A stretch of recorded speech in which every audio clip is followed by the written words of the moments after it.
there awaiting trial inmates. That is totally wrong and unacceptable. That's why we are calling for the minister to immediately suspend this head of Kgoshi Mampuru. The African Transformation Movement Party in South Africa is calling for an investigation into the reported coronation of a Nigerian king in Kugombo City, formerly known as East London. The party says the move undermines South Africa's laws and traditional leadership institutions. The ATM is urging authorities, including Premier Oscar Mabuyane and the Home Affairs Minister Dr. Leon Schreiber, to look into the matter. ATM parliamentary leader Vuyo Zungula explains. You could declare yourself a king in a place whereby the land has no history, does not belong to anyone. But when you speak about Kugombo, formerly known as East London, that is the land of Amaxhosa, and that is a land whereby currently there is a king there. Now, to have someone coming from Nigeria undermine South Africa as a sovereign country, undermine royal leadership in the sense that there is a Xhosa king there and declares himself a king of East London. It is a blatant disregard and disrespect to South Africa as a country, to our institution of royal leadership. The British government has agreed to deal with Nigeria to make it easier to remove people with no right to be in the UK. For the first time, the Nigerian government will recognize UK letters as identification document issued to individuals without a valid passport. This means people will no longer have to wait for emergency travel documents to be issued before they can be returned. The agreement was struck during President Bola Ahmed Tinubu's state visit to the UK. Prime Minister Sir Keir Starmer hailed the president's visit, the first by a leader of a West African nation in 37 years, as historic. And lastly, it's reported that Russia's government is periodically jamming the web in regions across the country. Reports say messaging services, including Telegram and WhatsApp, are being restricted, and dozens of virtual private networks that can be used to soar bans on sites and apps were being taken down. The media and 8 senior foreign diplomats in Russia say that over the past week, mobile internet has been completely down every day in parts of central Moscow, St. Petersburg, and other major cities. Andrei Soldavot is an investigative journalist in Russia. It's about, of course, trying to force people to accept the reality of the so-called wide list of approved websites, and to use, so the Russians would use only the services, online services, which are approved by the authorities. But at the same time, yes, it is an attempt to to re-educate them and to force them to forget that you can rely on mobile communications and on mobile internet. And it's already happening for several months in smaller towns. Channel Africa News, I'm Onele Nzinzi. SABC News. The African Perspective. And in your sports news this hour, FIFA have ruled that women's football teams must at least have 2 staff members of every team be female, while the Proteas men and the women's side defeated in their respective matches against New Zealand this morning. Details at 12:30. This is Africa Update, your pulse to the continent. Stories shaping nations and voices driving change. Stay informed, stay connected, right here on Channel Africa, the African Perspective. It is 12:06 Central African time, and we're coming to you live from Johannesburg in South Africa on Channel Africa from an African perspective. Coming up in this hour, Tunisia is commemorating its independence from France, and as South Africa marks Human Rights Day, questions are being raised about whether the country is truly living up to the promises of its constitution. I'll stay connected to Africa and the world with Channel Africa, the international voice of the South African Broadcasting Corporation. Watch or listen anytime, anywhere at channelafrica.co.za, on the Channel Africa mobile app, and on SABC Plus or via the DSTV and OpenView audio bouquets. You can also catch us on social media at Channel Africa on Facebook and at Channel Africa One on all other platforms. Channel Africa, first with the African story globally. Today on hashtag Africa Update Ask, tomorrow is World Poetry Day, and in Nigeria, the Benin Writers Society is set to celebrate creativity and literary expression as it showcases local talent. Now, we want to know, as we mark World Poetry Day tomorrow, how important is it to create platforms like those by the Benin Writers Society to showcase local talent? Share your thoughts and your views on all our social media platforms.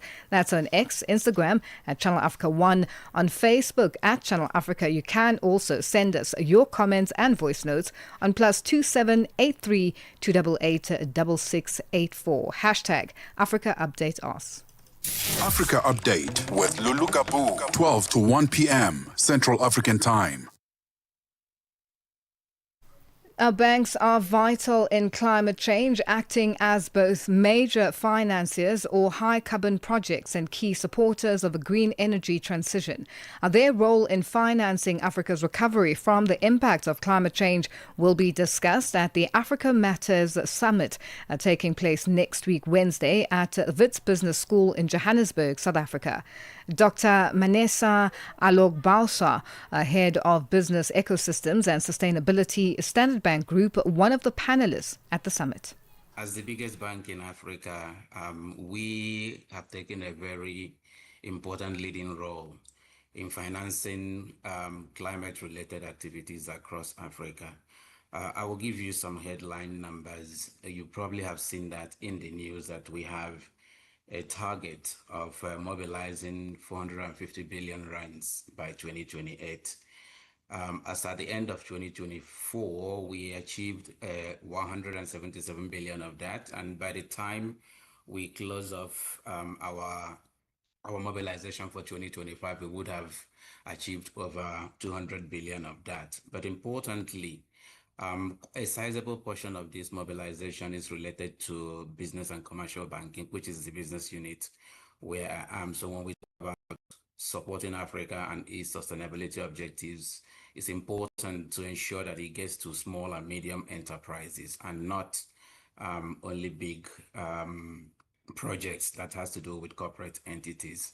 So not only are we playing a role as a financial institution, we also play a role in making sure that the social equity and social upliftment of this. That was Dr. Manessa Alagbaoso, head of Business Ecosystems and Sustainability, Standard Bank Group, a panelist at the Africa Matters Summit hosted by Channel Africa and Wits Business School, taking place on Wednesday next week. Clear your diaries for the 25th of March, 2026. Channel Africa, in partnership with Wits Business School, invites you to a climate change conversation that goes beyond talk. 3 powerful panel discussions, 1 stage, big questions, bold answers. If you care about the future and value honest, intelligent discussions, this is your seat at the table. Join us on March 25 for Africa Matters. Climate change, financing Africa's recovery. Only on Channel Africa. Africa Update with Lulu Gaboo, 12 to 1 p.m. Central African Time. It is 11 after 12 Central African Time, and we're coming to you live from Johannesburg in South Africa. Botswana's President Duma Boko is on an official visit to Namibia aimed at strengthening trade and investment cooperation. Boko was in Angola earlier this week for talks with Angola's President João Lourenço before he travelled to Namibia on Thursday to meet President Netumbo Nandi-Ndaitwah. According to Botswana's presidency, the visits are focused on boosting economic ties, particularly in the mining and energy sectors. The leaders are also expected to explore broader cooperation in areas such as water resource management, tourism and conservation. And for more on this, we are joined on the line by a political analyst in Namibia, Phanuel Kapama. Phanuel, good afternoon, and thank you for joining us on Africa Update. Good afternoon, ma'am. Now, what's the significance of the Boko's visit to Angola and Namibia politically? Yes, no, I think it's very significant. Namibia, Botswana, and Angola are in the same Southern African neighborhood. They are part of they are partners in the Southern African Regional Integration Project through SADC. The relationship between Namibia and Botswana also over the last 10 years was significantly elevated. Because if you say, for instance, look at some of the current arrangements, it's the only country or the only two countries where citizens can engage in cross-border movement using their identification documents where passports are not required. And I think that would be something to build and consolidate on. Also, when it comes to custom and access administration, if a truck transporting goods from Namibia is checked on the Namibian side, that process is not repeated on the other side, Botswana side. And also in the same way, if a truck has entered Botswana from the South African side and has been checked at that entry point, then the Namibian process is not repeated, but they merely certify what their counterparts in Botswana have done. Namibia and Botswana both have joined shared water courses, especially along the Kavango, from which two countries can maximize benefit. There are trans tourism frontiers between Botswana, both on the southern side, to the eastern side of Namibia, more to the south, and also in the northern parts of the country. So there is quite a lot of arrangements. Botswana, also being a landlocked country, has been engaged in trying to put up a dry port facilities where goods destined for Botswana can come through the Walvis Bay port on the Namibian side and then kept in the dry port area before transiting through to Botswana. So there is quite a lot. You know, Penuel, with both the president of Botswana, Boko, and Namibia, Nandi Ndaitwah, they met last year when the Namibian leader visited Gaborone. Now, do you believe this meeting is cementing all the discussions from the previous engagement? Now, if you look at it this way, from March last year, 2025, to the present, this will be a third visit of the president of Botswana to Namibia. He came during the inauguration of the Namibian president, and then the Namibian president immediately reciprocated by visiting Botswana, and that is the visit that you are referring to. And then also in November last year, President Boko returned to Namibia for the Botswana-Namibia Binational Commission meeting, the second Binational Commission, which was presided over by the two presidents, which quite a number of the issues that I have alluded to were subject of discussion.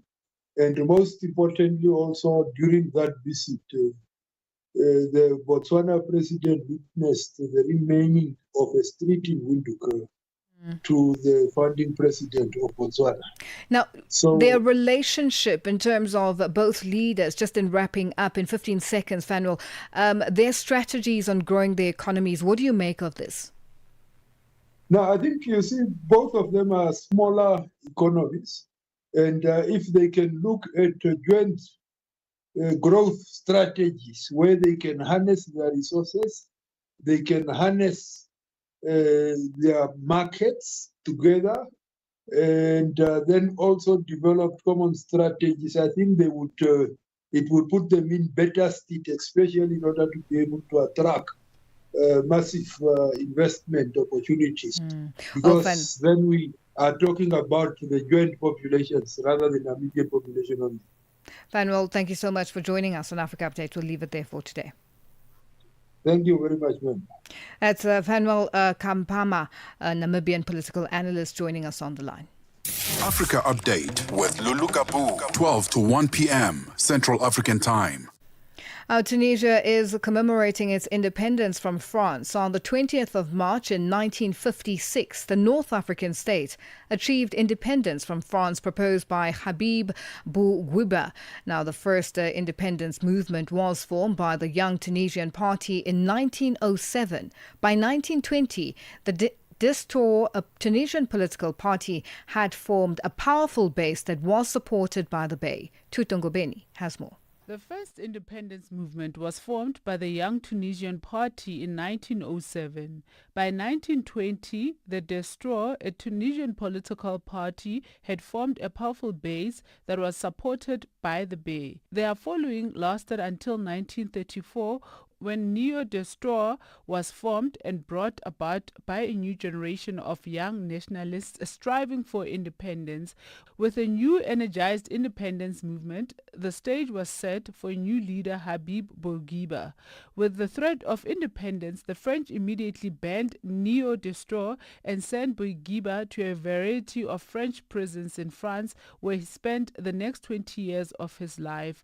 World War II brought about a halt in Tunisia's bid for independence, but helped win Bourguiba a transfer from a French prison to an Axis one in Rome. The Nazis attempt to pressure Bourguiba into helping the Axis powers with his influence over the Tunisian independence fighters in pushing back the Allied invasion of North Africa. He refused, primarily due to his belief that Germany would lose the war, and was released from prison in 1943 when the Nazi campaign was finally defeated at El Alamein in Egypt. Upon his return to Tunisia, Bourguiba proposed a concept of gradual independence for Tunisia, which was supported by most Tunisians. In June 1954, new French Prime Minister Pierre Mendès France came to power and immediately instituted a withdrawal policy from Tunisia to lessen the violent backlashes occurring in the colonies. France still retained control of Tunisia's foreign affairs, and gradually the nations returned to the same arrangements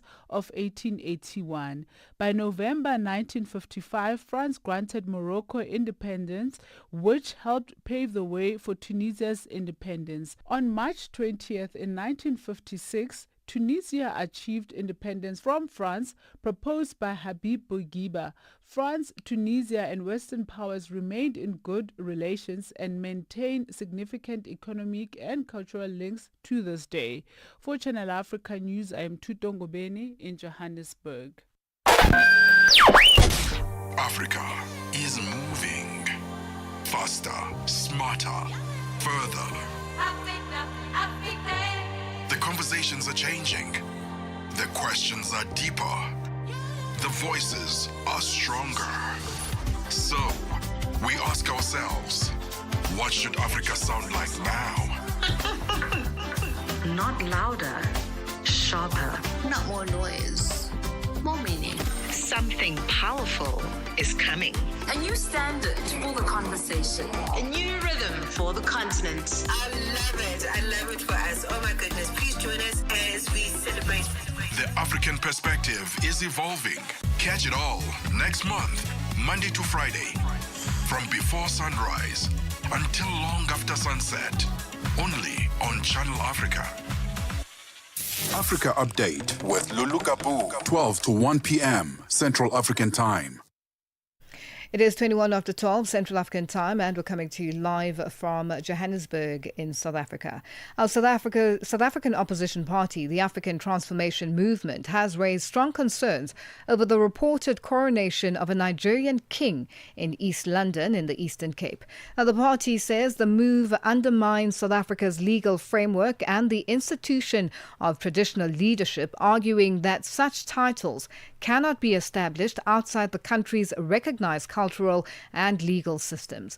ATM has called on authorities, including the Eastern Cape Premier Oscar Mabuyane and Home Affairs Minister Leon Schreiber, to urgently investigate the matter. We are now joined by ATM spokesperson Zama Ntshona. Zama, good afternoon, and thank you for joining us on Africa Update. Good afternoon to you and the listeners.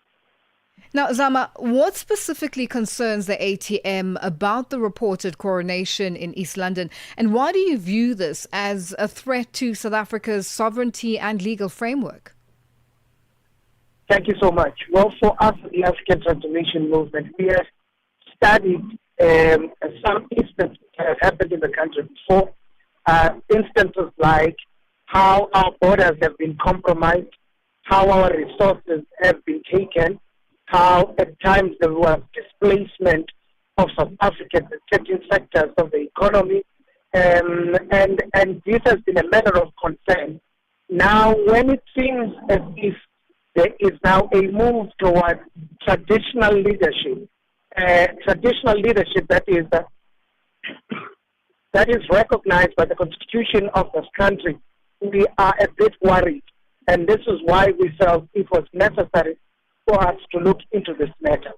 And not only that, if in a land that is accounted for, we would allow individuals who are visitors in our country to bestow titles upon themselves without acknowledging the authority of the land. And even after acknowledging the authority of the land, they need to find out if it's permissible for them to do that. If they don't do that,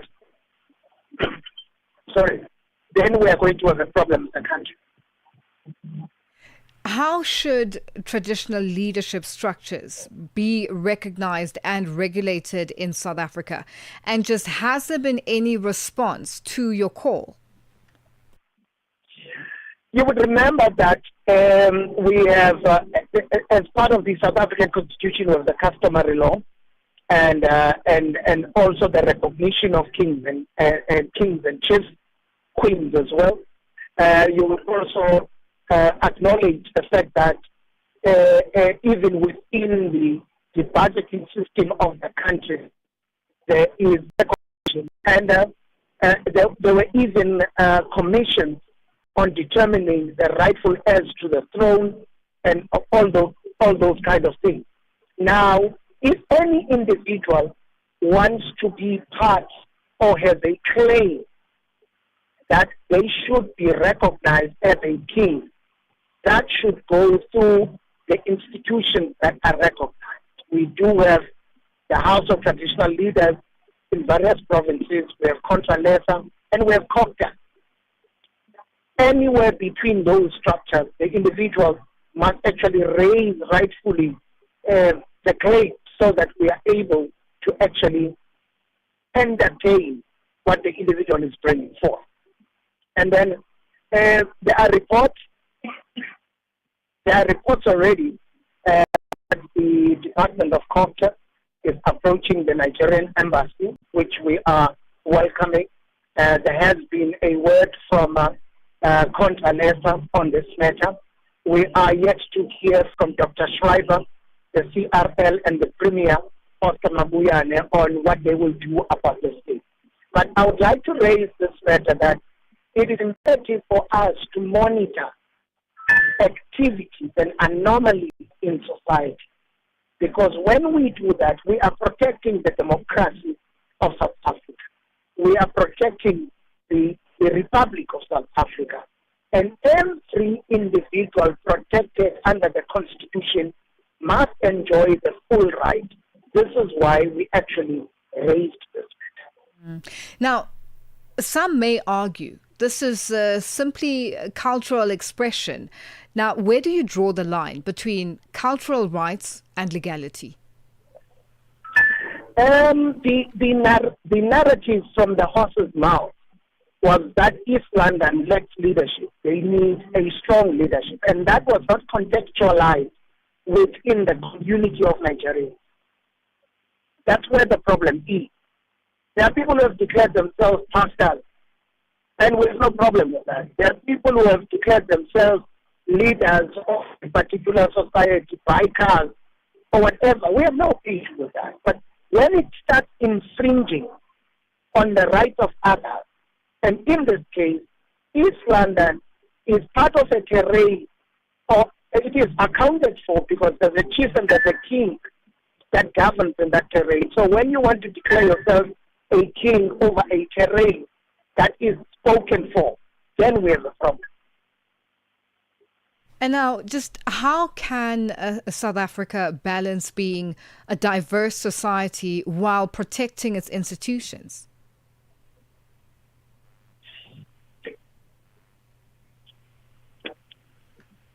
Zola, are you there? Hello? Yes. Oh, yes, I'm still here. Okay, great.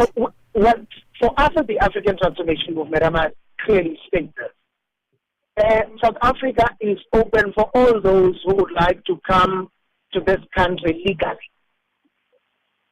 And South African rights, society, the space is open for all those who are open to practicing whatever culture that the individual has within the bounds of legality.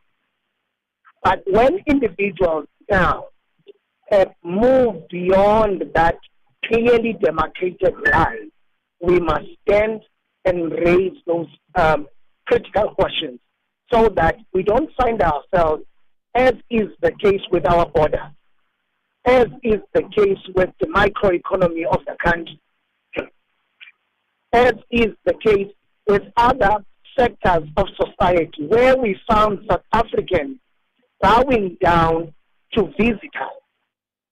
It is then that we say now, it is now exceeding expectation.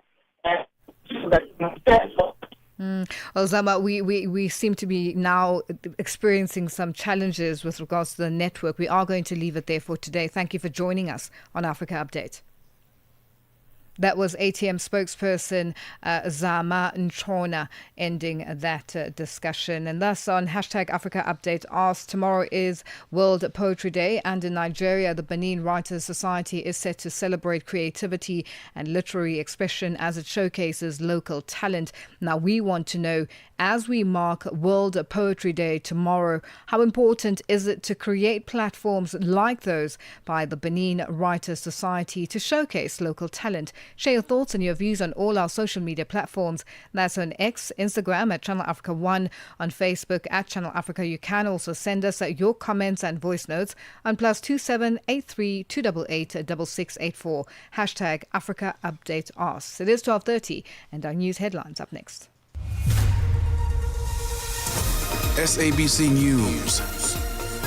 Headlines. The African Perspective.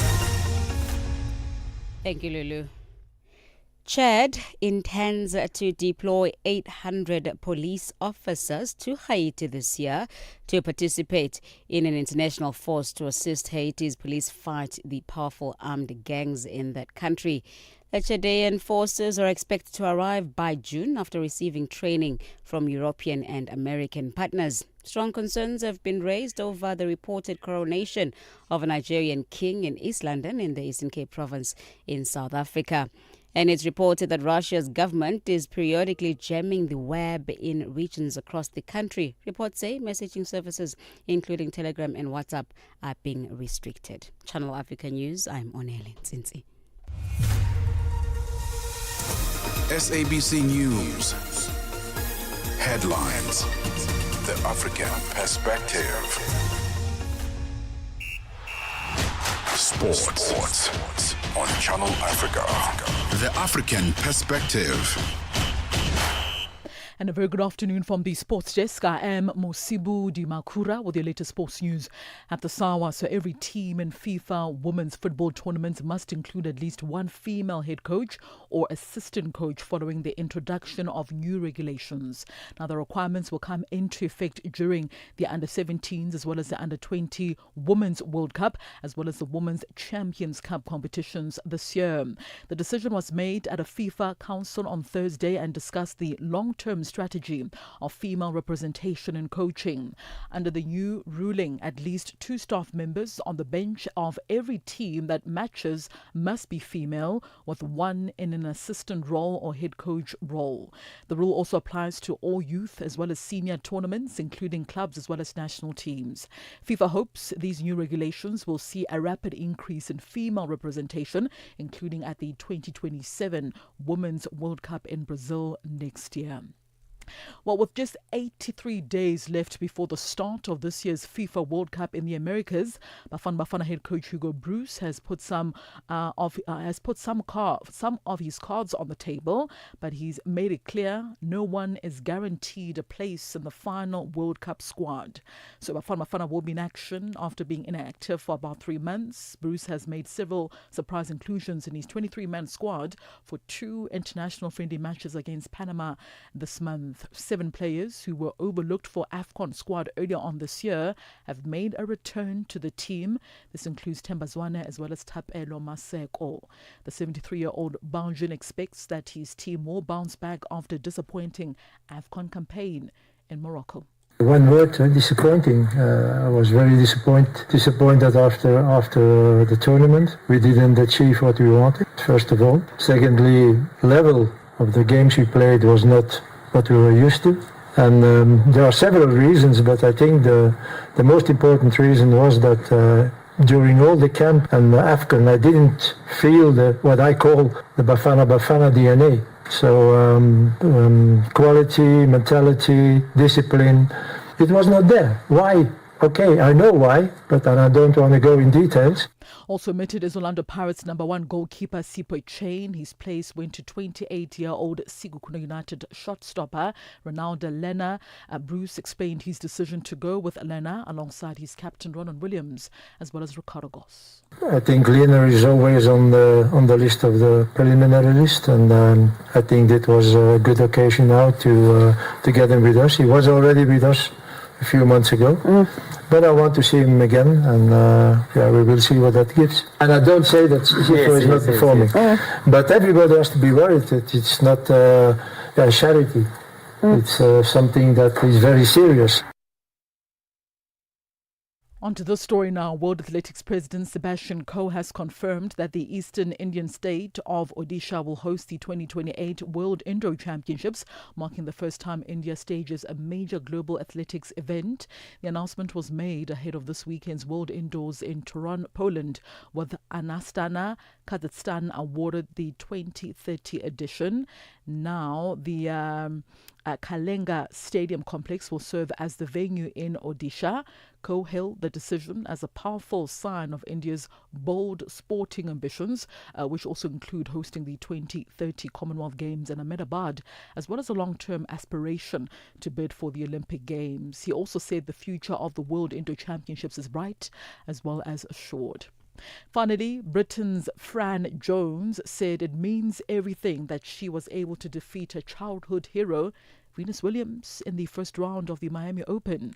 Now, Jones claimed a 7-5, 7-5 victory over 7-time Grand Slam singles champion Williams, who's 45 years of age and was the oldest player in the women's singles draw. It is the first career WTA 1000 win for the 25-year-old, while it was Venus Williams' 9th successive defeat since a first-round win at the Washington, D.C. Open just last year. Meanwhile, second seed Iga Swiatek was stunned by the world number 50 Magda Linette, who fought back from a set down to win 1-6, 7-5 and 6-3 in the second round. It is also the first time in 74 tournaments that Swiatek, who received a first round bye, had lost her opening match at a WTA event tour. 12:36 p.m. Central African Time. It concludes your sports news this hour.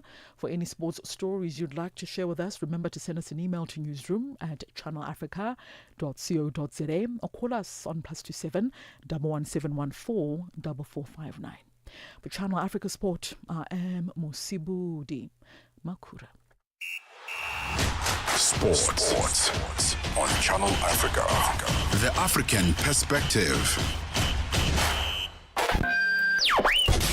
Africa is moving faster, smarter, further. The conversations are changing. The questions are deeper.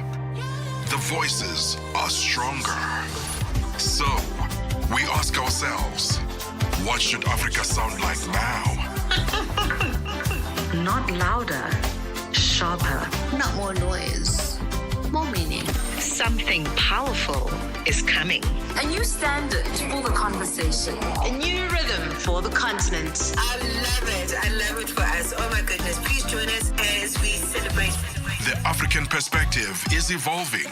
Catch it all next month, Monday to Friday, from before sunrise until long after sunset, only on Channel Africa. Africa Update with Lulu Gaboo, 12 to 1 p.m. Central African Time. Business news on Channel Africa. The African perspective.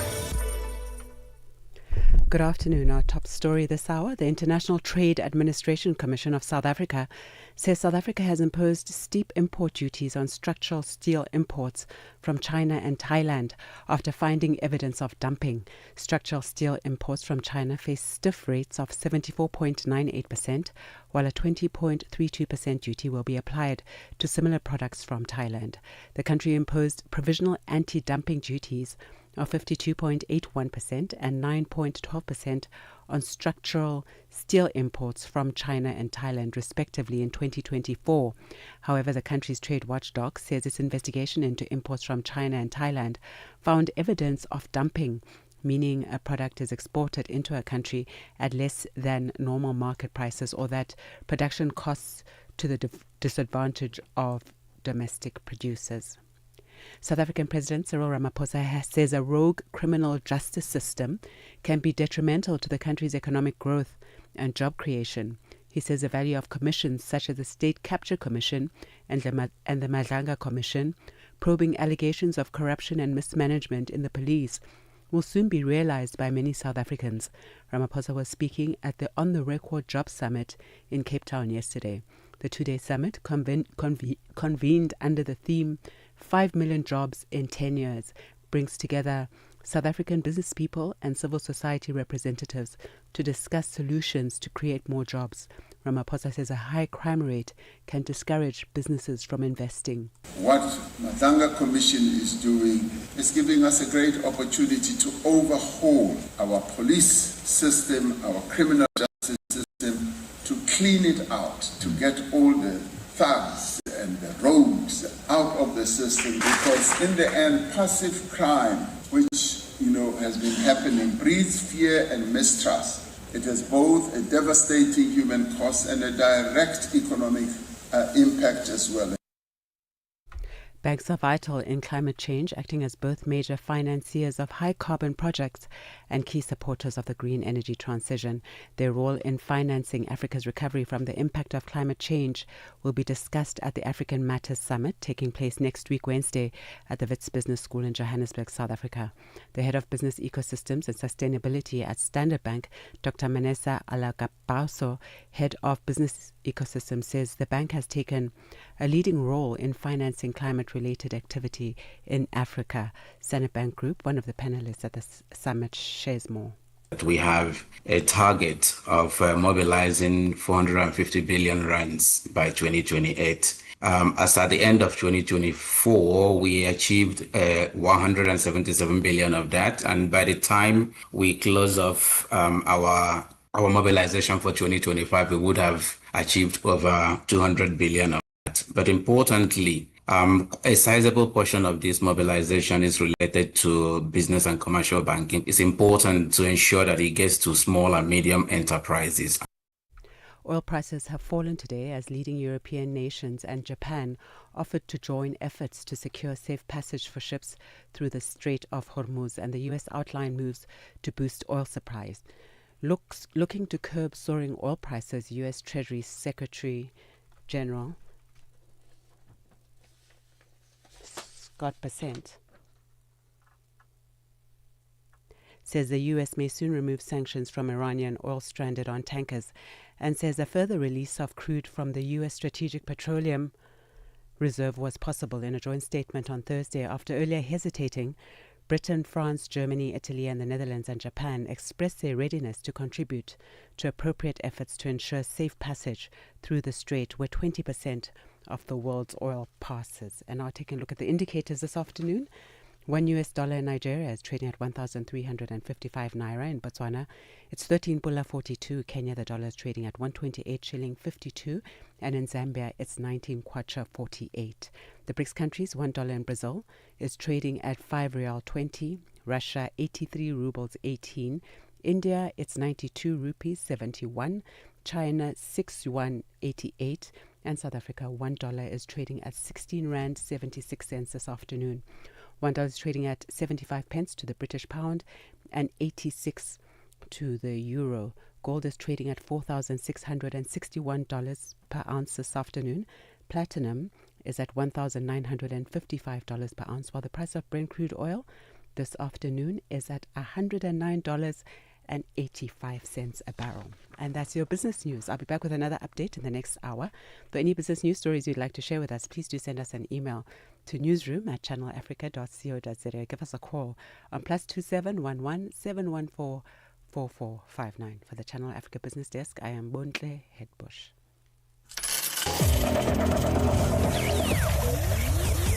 Business news on Channel Africa. The African perspective. It is 12:43 Central African Time, and we're coming to you live from Johannesburg in South Africa.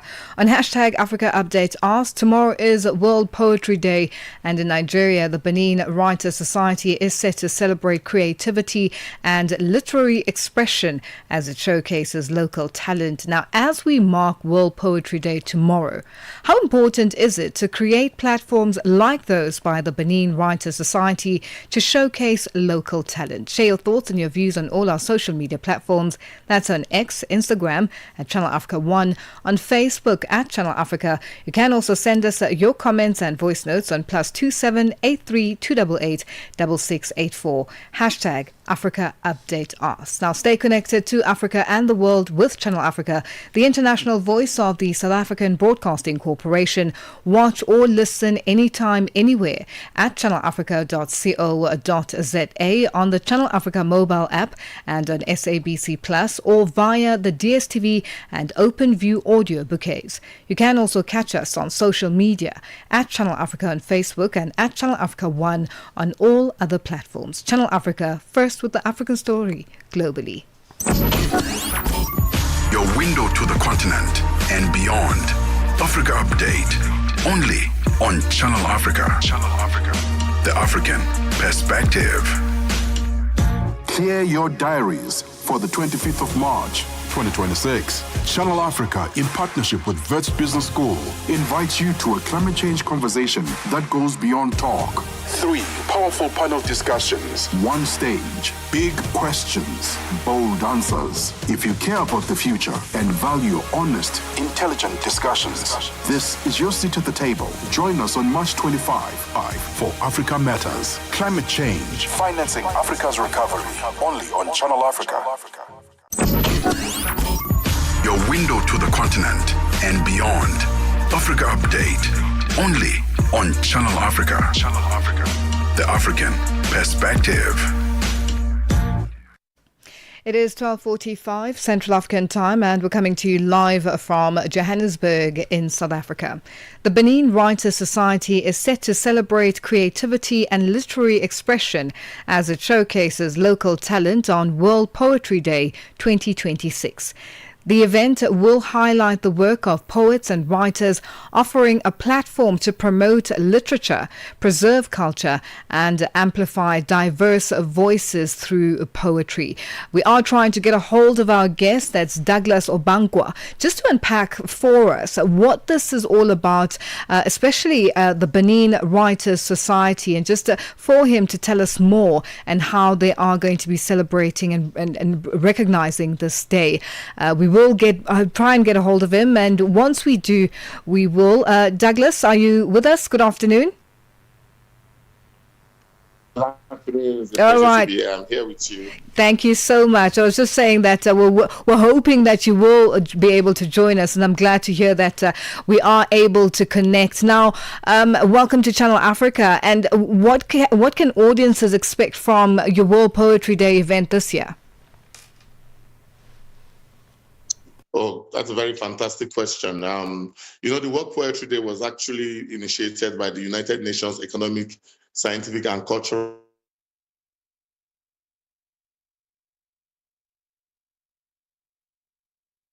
of poetry in terms of the writing, the reading, and the publishing of poetry.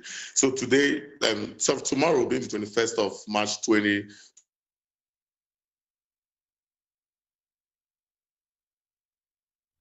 have a theme which is called All right, Douglas. Music Douglas, I need to ask you. I hope you're sitting in one position, and because we keep missing out on key points that you're making, because your line kind of disappears for a bit and then you come back on at the end. So hopefully Tracy's going to try and get a hold of you on another line, and hopefully we will be able to unpack this further. That is Douglas Obankwa from the Benin Writers Society, and just talking to us about their showcasing of local talent on World Poetry Day 2026, which is tomorrow. Zilipendwa na Abedi Jean de la Croix. Historia msikilizaji ya Valentine Day au siku ya wapendanao ilianzia katika nyakati za kale za dola la Roma. Watafiti wengi wa historia wanaamini kuwa siku hii inahusishwa na sherehe za kipagani zilizokuwa zikifanyika kila mwaka katikati ya mwezi Februari. Msikilizaji, sherehe hizo zilijulikana kama Lupercalia na zilifanyika kuadhimisha uzazi, upendo na mwanzo wa majira ya kuchipua. Zilipendwa kila Jumamosi kuanzia saa 12 kamili majira ya Afrika ya Kati hadi saa 1 kamili majira ya Afrika ya Kati. Africa Update with Lulu Gaboo, 12 to 1 p.m. Central African Time. Well, it is that time of the day where we say happy Friday to the Upside team. It is Mateko Musito. It's Friday. Yay. Yay! Happy Friday. We should actually be wearing t-shirts with Happy Friday. With Happy Friday. Yes, flying solo once again today for the Upside till 4 p.m.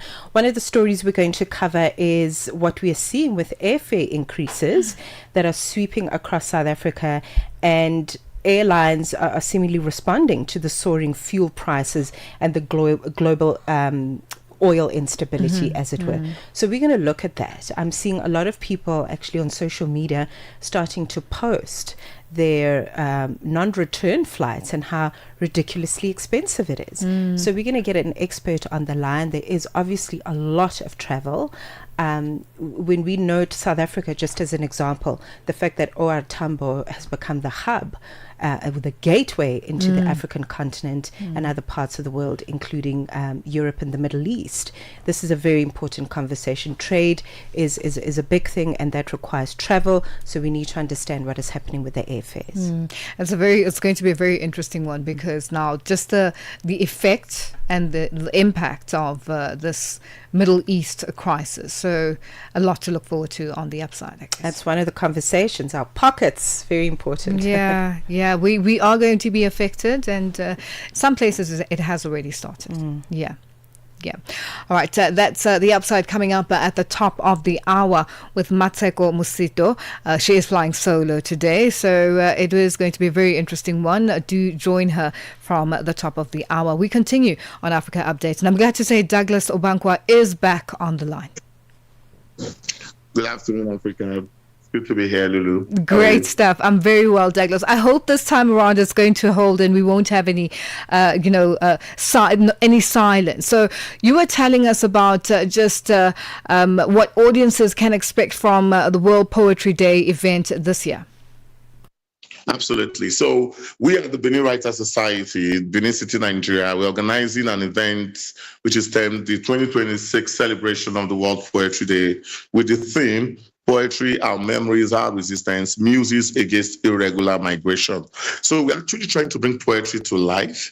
In so doing, we're organizing a competition among the young people of this part of Nigeria, and we're going to term it or tie it around the theme of Muses Against Irregular Migration.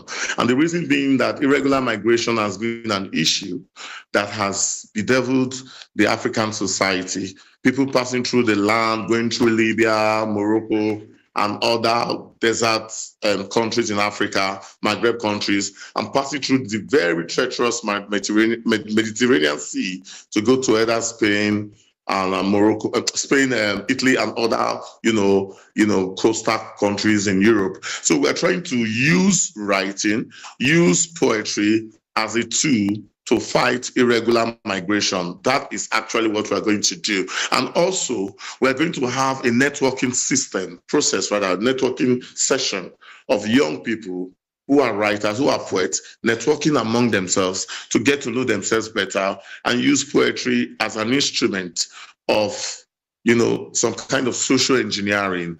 And we are also going to have a poetry party. And the poetry party actually is one that is being done to, remove the insinuation by persons that writers are boring. Poets are boring, writers are boring. We're going to have fun. We're going to have people dance and laugh and joke and really have some fun. So those are some of the things we'll be doing tomorrow at the World Poetry Day. And how are you identifying and supporting the poets who will be featured? Fantastic. So, the Benin Writers Society is actually a body that has memberships spanned from all across. We have members who are in the university. We have members who are writers who saw our updates on Instagram and other social media networks, and they reached out to us. So we have a very strong social media presence, and we have a WhatsApp group, for example, that comprises about 350 something and more people. And so we are able to use the internet as a veritable tool of networking. We are using the internet as a tool to reach out to would-be members. So most of the poets that are performing are people that come for a program we do every month. We organize a monthly program which we call the Poetry Playground. And so the Poetry Playground is actually like a conclave, a poetry conclave of all poets within our realm. And it's not just like a poetry event that we just go and just be talking about poetry. We also use it as an opportunity to network. We use it as an opportunity to also have some fun. And in so doing, we try to find out what are the issues that are bedeviling them, like social issues, and we're able to reach out to them one way or the other. And just in wrapping up, Douglas, how does poetry help in preserving culture and just storytelling and encouraging, whether you encourage local language poetry? How does this all work together? Are you able to achieve that? Yeah, absolutely. Yeah, tomorrow I'm going to have someone read poetry in the Benin language, like the Benin language, one of the major languages in Nigeria, so to speak. After the Igbo, Hausa, Yoruba, the Benin language is a very major language. So we're going to have somebody write poetry in the Benin language. We'll have people write in the Igbo language. We will have people write in the Hausa language. So we're using poetry as an instrument of cultural diversity, cultural preservation, because one of the things you'll be reading about, apart from these issues that concerns irregular migration, we'll be talking about something that concerns our culture, like talking about the Benin, for example, the Benin artifacts, the Benin tradition, and other parts of Nigeria, so to speak. So apparently this is actually a program that is done to ensure that we do not forget our culture, we do not forget our past, and we look forward to the future, because any society that must go forward, that must have a future, must know where they are coming from. Yeah, Douglas, thank you so much for joining us. We'll leave it there for today. Now, we actually appreciate you reaching out to us. This means so much to us. Thank you very much, Channel Africa. Thank you, SABC. Thank you, Lulu. Thank you very much, Douglas. It's Douglas Obankwa from the Benin Writers Society joining us on the line. Africa Update with Lulu Gaboo, 12 to 1 p.m. Central African Time. Now, as South Africa marks Human Rights Day, questions are being raised about whether the country is truly living up to the promises of its constitution. While government points to progress in protecting human rights, organizations like Amnesty International South Africa warn that human rights defenders continue to face threats, violence and even death. Our reporter Lebogang Mabange has more. South Africa's democratic gains remain a point of pride, but concerns persist about whether human rights are being fully protected at all levels of society. Lindiwe Zulu, African National Congress National Executive Committee member, says while the country has made significant progress, challenges remain. We now are able to even celebrate the fact that we have a constitution, we have a Bill of Rights, we've got a government, we've got stability, we've got peace, but we still have a lot of challenges in terms of servicing our people. But in terms of human rights and respect for human rights in South Africa, I think we're one of the top countries in terms of respecting human rights. So we celebrate that, but also, as you rightfully say, let us accept that the rights of many are still being trampled upon. Zulu adds that while South Africa has strong laws in place, implementation at community level remains a major hurdle, particularly in addressing issues like gender-based violence. So what we have as legislation, regulation and everything is good, but the bottom line is that we've got to be able to do it at a local level. The same organizations that used to be the anchor for our struggle, those organizations must be the anchor today for fighting gender-based violence. Meanwhile, Amnesty International South Africa is raising alarm over the treatment of human rights defenders, warning that many are being targeted for their work. Executive Director Shanila Mohammed says activists are increasingly under threat. Human rights defenders play a crucial role in holding authorities accountable and advancing human rights and social justice. Yet tragically, many of these brave individuals face intimidation, harassment, and even violence and death for their noble efforts. As human rights face renewed pressure globally, South Africa has a responsibility to lead, not just in rhetoric, but in action, by safeguarding human rights defenders. Authoritarianism is resurging worldwide, and with this comes a shutting down of critical voices. In this climate, states must ensure robust protection for those who risk everything to defend human rights. She says government must match its international human rights stance with stronger action at home. And while Amnesty International commends the South African government for its advocacy on behalf of the people of Gaza, it must also uphold and safeguard the human rights of all people living in South Africa with equal determination. This requires concrete actions, accountability, and policies addressing the dire conditions faced by many within the country. Despite a continuing pattern of violence against human rights defenders in South Africa, there remains very little protection for them or accountability for the perpetrators. As the country reflects on its human rights journey, calls are growing for stronger protection, accountability, and action to ensure that the rights enshrined in the Constitution are realized for all. Reporting for Channel Africa, I am Lebogang Mabange in Johannesburg, South Africa.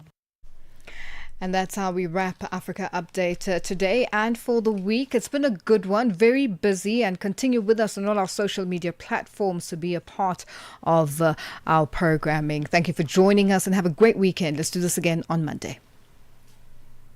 Well, that wraps up programming for midday. We continue on with the Upside. It is 1 p.m. Let's check in with the news. SABC News.